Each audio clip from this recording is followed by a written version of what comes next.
Okay, well, ekintu ekyo kyennyinza okyogerako.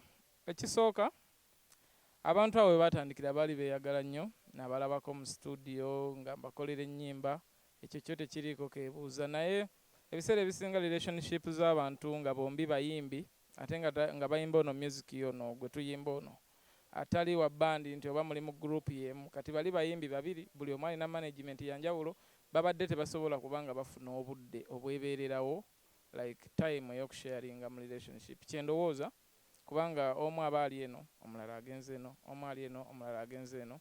N'ekirala relationship bulijjo zigaana okukola, nnyingi ezigaanye okukola mu nsi, nekibaawo ne mulemagana. So nsuubira ebintu bya relationship si kye kintu ky'ova eri n'ojajinga n'ogamba Kenzo ye mutuufu, Rema ye mutuufu, wabula relationship ogireka bulesi. Kyova olaba omuganda agambe wali abaagalana toteekayo kikyo, kozi kati nga bwe bimaze okugira nti tebakyali baagalana, tusobola okuvayo ne twogerako n'ogamba waayi kiraka baali tebajja sobola kukwatagana, oli agenze eno oli ali eno. Kyekyo kyenyinza okwogera. Eza bulijjo Kenzo omuntu mulungi nnyo ng'ovudde ne kuba nti mu relationship, naye naffe abakolagana naye muntu mulungi nnyo, ye muntu ali open, asobola okugamba babije akayimba ako tugende mu studio demo okongeremu kino, akayimba kako kalabika kayinza obutakola bwe kiti ne bwe kiti.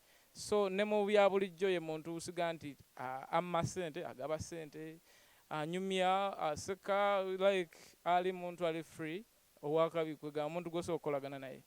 Ate ne Rema naye bw'atyo. Kati ebintu bino bizibu nnyo byakujajingira eno kuba nze bombi mbadde ndaba nga balina embeera nnungi.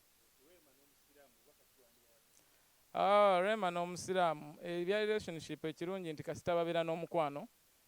Ate n'ekirala nsuubira bayinza okukwatagana obulungi kubanga omusawo ajja kunnyuka essaawa ze ez'okunnyuka nga Rema azimanyi. Rema yajja okuvangako ewaka agende amaladde, so bajja kukwatagana just anyweze ekintu kye kitambule bulungi. Musuuza akyali muvubuka muto, emikisa akyalina mingi nnyo. Oyo emikisa yagitusinga ffenna mu Uganda. Oyo Musuuza teri amusinga mikisa mu nsi eno Uganda, gwe kyoba omanya. Ajja kwekwasaganya, ajja kulaba time ng'eyiseewo ntini nnyo ng'ate aseetinze ekintu ekipya. Of course kyajja okukola ekyo, nze nkimanyi kyajja okukola.